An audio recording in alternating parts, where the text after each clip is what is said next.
ठीक है, welcome back to this channel. This is Vikas and आज की सत्र में हम लोग बात करने जा रहे हैं how translate Hindi into English. जैसे हम लोग लास्ट के कुछ वीडियोस में बात कर चुके हैं कि ट्रांसलेशन कैसे करते हैं और हमने 5 टिप्स का भी जिक्र किया था जिसमें आपको बताया गया था कि how you can translate without making any mistake. तो आज की इस वीडियो में हम लोग उन्हीं 5 टिप्स का यूज करके इसको ट्रांसलेट करेंगे।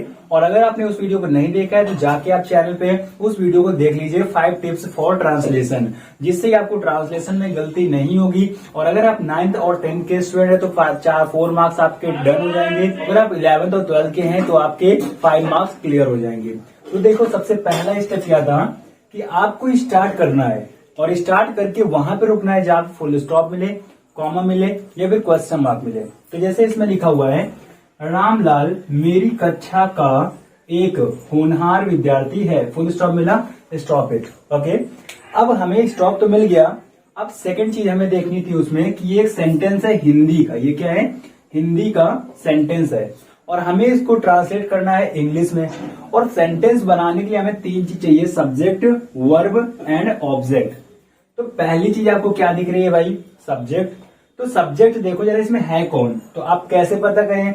कौन का आप क्वेश्चन करो, पता चल जाएगा सब्जेक्ट कौन है। तो इसमें क्या है? कौन मेरी कक्षा का होनहार विद्यार्थी है? रामलाल। तो यहाँ पे सबसे पहले सब्जेक्ट के प्लेस पे हमने क्या लिखना है? रामलाल। तो यहाँ पे हमने क्या लिख दिया? रामलाल। ओके, सेकंड चीज बताया जा रहा है इसमें वर्ब। चेक करो रामलाल कुछ काम कर रहा है या फिर नहीं कर रहा है। ओके, या फिर देखो, एक तो ये वर्ब कर रहा होगा, मतलब ये तो उसमें काम हो रहा होगा, या फिर उसकी कुछ ऑक्यूपेशन बताया जाएगा कि रामलाल करता क्या है, या फिर उसकी क्वालिटी बताई जाएगी, या फिर उसकी कंडीशन बताई जाएगी। और अगर ये आता है तो हमेशा उस टेंस की कॉन्टिन्यूअस लगाओ हेल्पिंग वर्ब जिस टेंस में वो ऑलरेडी है। जैसे ये हमारा किसमें है? प्रेजेंट। और ध्यान से देखो जरा, उसका ऑक्यूपेशन बताया जा रहा है कि रामलाल क्या है? स्टूडेंट है भाई साहब। क्या है? स्टूडेंट। और ये उसका क्या है? ऑक्यूपेशन है। अभी उस काम कर रहा है किसमें? स्टूडेंट में। तो उसी टेंस का कॉन्टिन्यूअस बना दो। और ये है प्रेजेंट का, तो मतलब प्रेजेंट कॉन्टिन्यूअस की हेल्पिंग वर्ब क्या होती है? इज, एम और आर। तो रामलाल है सिंगुलर, अगर सब्जेक्ट सिंगुलर तो वर्ब भी क्या आ गया? सिंगुलर। ठीक, तो रामलाल इज क्या है? वो स्टूडेंट है। ठीक, तो स्टूडेंट एक क्या है? नाउन। और नाउन के पहले आपको क्या मिलेगा? एडजेक्टिव। और एडजेक्टिव के पहले क्या है आपका? डिटरमिनर्स। आपने ये देखा होगा, अगर वीडियो नहीं देखा है तो जाके आप देख सकते हो। उसमें क्या लिखा होता है? डैम। डिटरमिनर्स होता है पहला, फिर एडजेक्टिव, फिर क्या होता है? Main word. तो डिटरमिनर्स क्या है? एक। तो हमने यहाँ पे क्या लिखा? एक। एडजेक्टिव क्या है? होनहार। तो होनहार की क्या होती है? ब्रिलियंट। तो ये हमारा क्या हो गया? ब्रिलियंट। ओके, और नाउन क्या होता है? स्टूडेंट है भाई, तो वो क्या हो गया? स्टूडेंट। और एक चीज और याद कर लो कि अगर नाउन आता है, नाउन के सपोर्ट में हमेशा उसके साथ में क्या आएगा? एडजेक्टिव। फिक्स है ये बात। एडजेक्टिव आ गया, फिर ए एन में से कुछ ना कुछ आपको दिखेगा जरूर, नाउन अकेले नहीं आएगा। तो ये हो गया हमारा Ramlal is a brilliant student. Second हम स्टार्ट करते हैं, उसमें अनेक अच्छे गुण हैं, फुल स्टॉप। अब देखो उसमें, किसमें? रामलाल में। तो रामलाल आप दोबारा यूज कर सकते हो, बट ग्रामर के हिसाब से क्या होगा कि अगेन उसी वर्ड को यूज करना प्रोहिबिटेड है, मतलब रुकावट है भैया, उसको यूज नहीं करना है। ग्रामर बोलता है भाई रिपीटेशन नॉट अलाउड। तो नाउन के प्लेस पे यूज होने वाले वर्ड को बोलते हैं प्रोनाउन। तो रामलाल एक लड़का है, उसका प्रोनाउन क्या होगा? ही। तो यानी क्या लिखा हमने? ही। अब चेक करो कि इसमें काम हो रहा है कि नहीं हो रहा है। इसमें फिर से काम नहीं हो रहा, इसमें उसकी क्या बताई जा रही है? क्वालिटी। तो फिर से प्रेजेंट कॉन्टिन्यूअस की हेल्पिंग वर्ब क्या? इज। तो ही इज क्या है? वो उसमें अनेक अच्छे गुण हैं, बट यहाँ पे अब इज नहीं आएगा, क्योंकि जो चीज वो रखता है उसके पास में है, उसके लिए हैज आएगा या फिर हैव आएगा। तो यहाँ पे हम लोग लिखेंगे ही के साथ में क्या आएगा? हैज। He has. अब क्या है भाई? गुण है, क्वालिटी। ये नाउन हो गई। नाउन के पहले एडजेक्टिव है, एडजेक्टिव के पहले डिटरमिनर्स। तो क्या लगा देंगे? ही हैज वेरियस, या फिर आप मैनी यहाँ पे लगा सकते हो। ही हैज वेरियस कैसी क्वालिटीज हैं? गुड और क्या है? क्वालिटी। और मैनी लगा है तो यहाँ पे आपको क्वालिटीज करना पड़ेगा। तो क्या हो गया हमारा? क्वालिटीज हो गया। ठीक, qualities. Okay, he has various good qualities. Okay, next हम बात करते हैं फुल स्टॉप। वह बहुत ही नियमित, समयनिष्ठ तथा परिश्रमी छात्र है। फिर से उसका क्वालिटी बताई गई है, क्वालिटी बताई गई है अगर, तो फिर से कॉन्टिन्यूअस लगा दो, प्रेजेंट कॉन्टिन्यूअस। किसमें, उसमें। तो ही इज, वो क्या है, ही इज, वो भाई स्टूडेंट तो है, बट स्टूडेंट के पहले क्या है कि क्वालिटीज बताई जा रही है, उसकी 3 क्वालिटी। पहला वो नियमित है, समयनिष्ठ है, तथा और एक क्या दिया गया है, परिश्रमी छात्र है। तो पहले एडजेक्टिव आएगा, तो एडजेक्टिव में आप क्या लिखोगे, ये उसकी क्वालिटीज हैं। अब आप चाहे नियमित को पहले लिख लो, चाहे समयनिष्ठ लिख लो, चाहे आप उसको परिश्रमी लिख लो, मतलब तीनों आने चाहिए, भले वो आगे पीछे हो जाए तो उसका मैटर नहीं करता है। एग्जाम्पल फॉर दैट 3 और 2 इज इक्वल टू कितना होता है 5, और 2 और प्लस 3 कितना होता है 5। तो 3 और 2 लिखो तो भी 5 आ रहा है, और 2 और 3 लिखो तो भी क्या आ रहा है 5 आ रहा है। तो ये मैटर नहीं करता है। तो इसमें आप क्या कर रहे हो, आगे पीछे भी कर सकते हो। तो वो क्या है, छात्र है, कैसा, परिश्रमी।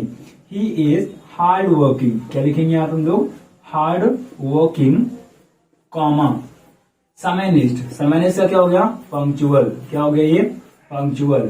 अब जब लास्ट लिखते हो उसके साथ में एंड लगता है, क्या लगता है, एंड, ठीक है। क्या है वो, नियमित है। नियमित का मतलब क्या होगा, रेगुलर, ओके, रेगुलर। और ये उसकी क्वालिटीज हो गई, एडजेक्टिव हो गया। और एडजेक्टिव के बाद तुरंत नाउन चाहिए, तो नाउन उसने बता रखा था कि वो क्या है, वो छात्र है। तो छात्र की क्या हो गई भाई, स्टूडेंट। तो ये हो गया हमारा ही इज हार्ड वर्किंग। अब क्या है, वह बहुत ही, तो बहुत ही के लिए क्या लिखोगे यहाँ पे, very. He is very hard working, punctual and regular student. अब कहाँ का भाई, क्लास का। क्लास का लिखा है क्या इसमें, नहीं है, ठीक है। बट हाँ, एक चीज और देखो, वह रामलाल मेरी कक्षा का एक होनहार विद्यार्थी था ना, तो कक्षा का था तो हमने यहाँ पे स्टूडेंट लिखा था, और उसके बाद में का के लिए आता है ऑफ, और यहाँ पे क्या आएगा, क्लास।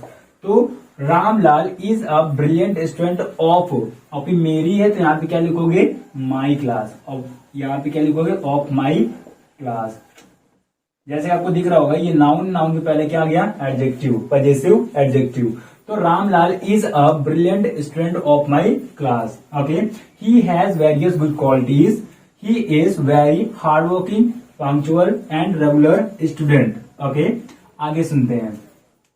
वह पुस्तकें देकर निर्धनों की सहायता करता है। पहले अंडरलाइन कर लिया, एक सेंटेंस आ गया। सब्जेक्ट कौन, वही, रामलाल की बात हो रही है, तो फिर से आप क्या लगाएंगे, ही, ओके। अब पीछे जाओ, देखो यार इसमें काम ये कर रहा है, काम क्या कर रहा है, वो सहायता करना, और सहायता करना एक काम होता है। तो ये है प्रेजेंट का, और प्रेजेंट का क्या है, ये इंडेफिनिट है। तो इंडेफिनिट में क्या होता है, एस या ईयर्स, या फिर वर्ब की फर्स्ट फॉर्म। तो रामलाल सिंगुलर है, और हेल्प होता है मदद करना, और जब सब्जेक्ट सिंगुलर है तो वर्ब को सिंगुलर बनाने के लिए उसमें लास्ट में क्या लगाना पड़ेगा, एस। तो ये हो गया ही हेल्प्स, किसकी हेल्प करता है भाई, वो निर्धनों की, okay, to poor, he helps to poor, okay. अब कैसे, तो बुक देकर, तो बाय गिविंग बुक्स। तो ये हो गया बाय गिविंग, और फिर क्या हो गया, बुक्स, क्योंकि वो किताबें देकर किसकी हेल्प करता है भाई, निर्धनों की, ओके। तो यहाँ पुस्तक तो है नहीं, यहाँ पे पुस्तकें हैं, तो यहाँ पे आप क्या लिखेंगे, बुक की जगह बुक्स लिखना पड़ेगा। That was your translation. And ये हिंदी से हमने किस में फॉर्मेट कर दिया, इंग्लिश में। बट आपको केवल कॉन्शियस होकर उस चीज को करना है कि बिल्कुल थोड़ा सा भी उसमें गलत ना हो जाए, ठीक है। तो इस तरीके से आप उसको ट्रांसलेट कर सकते हो। पहले एक अंडरलाइन कर लो, एक सेंटेंस निकल आया। सेंटेंस में हमें पहचानना होता है सब्जेक्ट, और जैसे ही सब्जेक्ट आपको मिल जाए तो अब देखो उसमें काम हो रहा है या उसकी क्वालिटीज बताई जा रही है। अगर क्वालिटीज बताई जाए तो उस टेंस का कॉन्टिन्यूअस या हेल्पिंग वर्ब यूज कर लो, और अगर काम कर रहा है तो चेक करो इंडेफिनिट का है, परफेक्ट है, कॉन्टिन्यूअस है, या फिर परफेक्ट कॉन्टिन्यूअस है। फिर उसी के अकॉर्डिंग वर्ब के अकॉर्डिंग वर्ब की फॉर्म लगा दो, और वो आपका ट्रांसलेशन सही सही हो जाएगा, ओके।